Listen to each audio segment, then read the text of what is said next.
함께 기도하시고 수요일 말씀 나누도록 하겠습니다. 하나님, 오늘도 지켜주신 것 감사하고 또 우리가 하나님 앞에서 올바르게 하루하루 살아갈도록 주님께서 인도하여 주시길 간절히 원하오며 예수님의 이름으로 기도드렸습니다.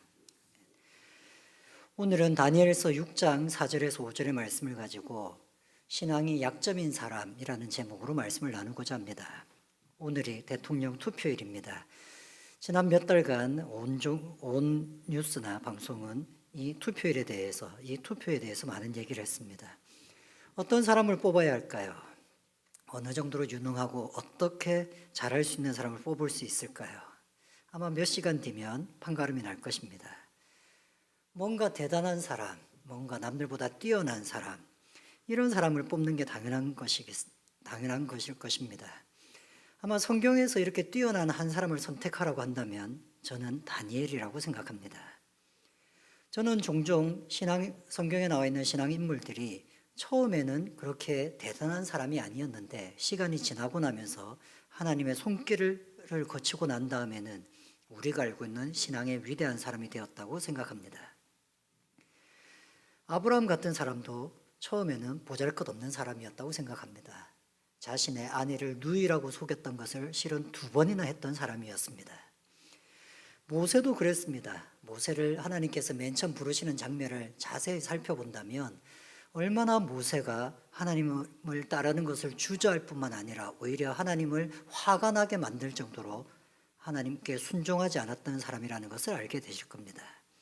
심지어는 나라면 저렇게 하지 않을 것 같은데 그런 생각이 들 정도로 만든 사람이 모세이기도 했습니다.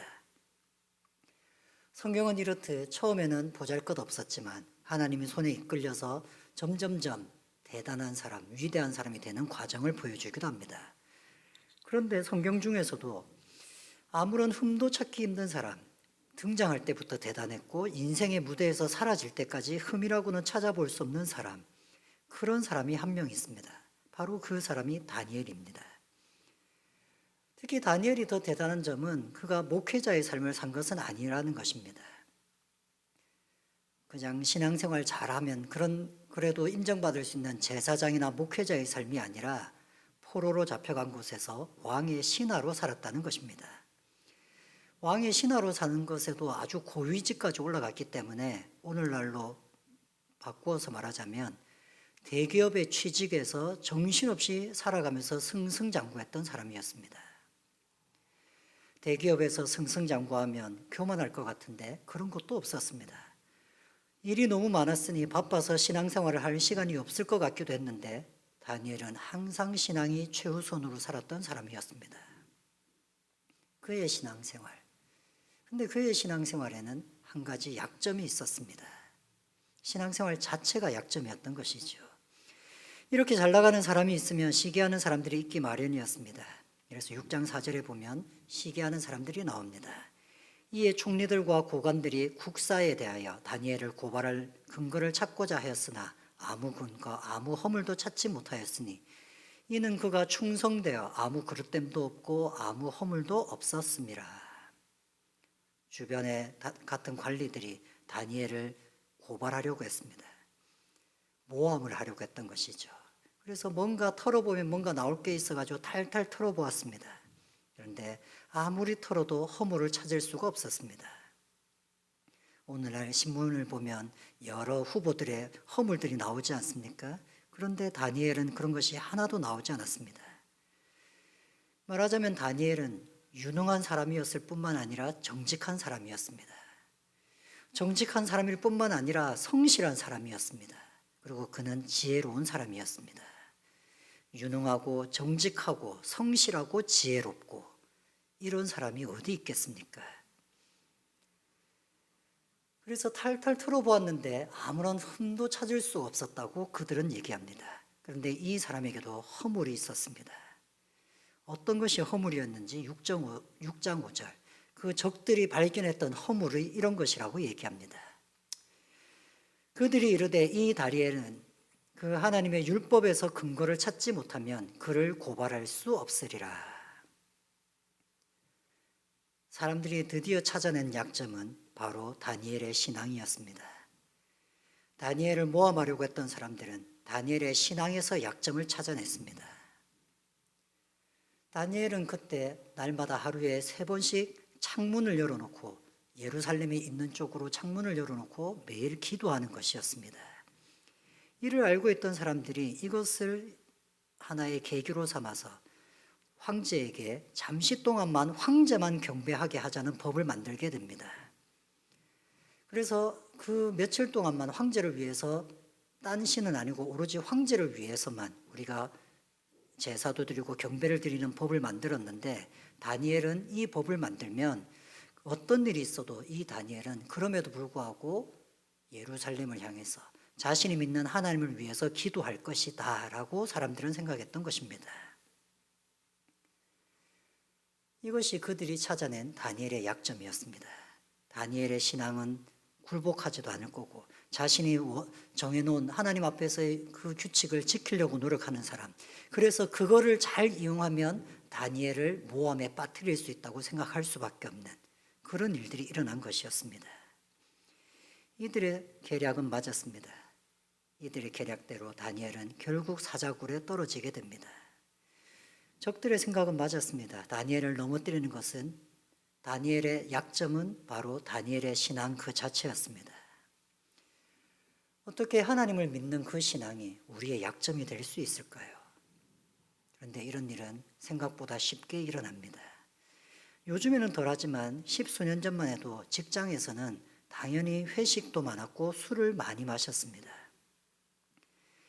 직장 상사가 따라주는 술을 안 마신다는 것, 그것은 직장 생활하는 것에서 굉장히 큰 어려움이 있습니다. 바로 이런 것이 우리의 신앙이 우리의 사회생활의 약점이 되는 것이죠. 올바른 신앙생활은 종종 우리로 하여금 약점처럼 보이게 합니다. 불신자들은 그것을 약점이라고 생각합니다. 그렇게 살면 사회생활에 부족한 것이 생길 거라고, 그렇게 사는 것이 약점이 될 것이라고 그렇게 생각을 합니다. 우리에게는 그런 생활들이 많이 있습니다. 사람들은 우리에게 교회에다가 헌금 생활을 그렇게 하면 경제적으로 문제가 생길 것이라고 얘기합니다. 주일날 좀 푹 하루 쉬어야 되는데 그렇게 하루 푹 쉬지 못하면 결국은 직장 생활을 잘못하게 될 것이고 피곤은 풀리지 않을 것이라고 얘기합니다. 그리고 우리가 신앙적으로 잘 살아보려고 기도나 말씀을 읽고 심지어 전도라고 하려고 하면 그 사람들은 우리를 가르쳐서 이단에 세뇌된 사람은 아닌지라고 의심하게 될 것입니다. 만약 우리가 신앙생활을 하는데 믿지 않는 사람들이 우리를 보면서 우리의 신앙이 우리의 약점처럼 보인다면 그것은 우리가 신앙생활을 잘하고 있다는 증거이기도 할 것입니다. 저 사람은 예수님을 믿으니 거짓말을 못해. 그러고 우리를 이용한다면, 저 사람은 주일을 지켜야 하니 주일날 일을 못할 거야. 이렇게 하면서 뭔가 일을 만들어낸다면, 이런 것들이 우리에게 약점처럼 보이지만 이것은 어쩔 수 없이 우리가 신앙생활을 잘 하다 보면 생길 수밖에 없는 일일 것입니다.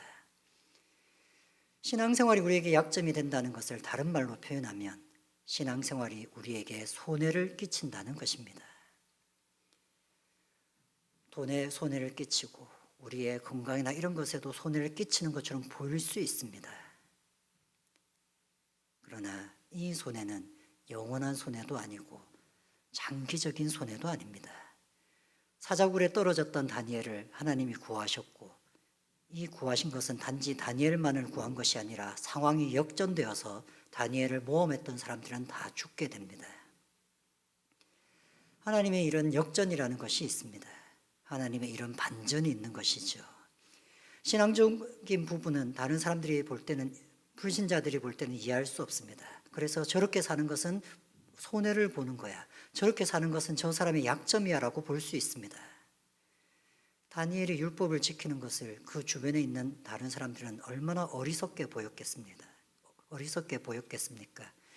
그러나 결국 그것 때문에 다니엘은 사자굴에 몰아넣을 수는 있었습니다. 그러니 그들의 판단, 이것은 어리석은 일이야 라고 생각하는 판단은 옳은 것처럼 보입니다. 하지만 그 결론은 그렇지 않았다는 것을 우리는 다 알고 있습니다. 세상에서 하나님을 따르는 것은 어리석은 짓처럼 보여야 합니다. 하나님을 따르는 것이 믿지 않는 사람들이 볼 때는 하나도 어리석은 것처럼 보이지 않는다면, 하나도 손해보는 것처럼 보이지 않는다면, 그래서 약점처럼 보이지 않는다면 그것은 우리가 제대로 믿는 것이 아닐 수도 있습니다.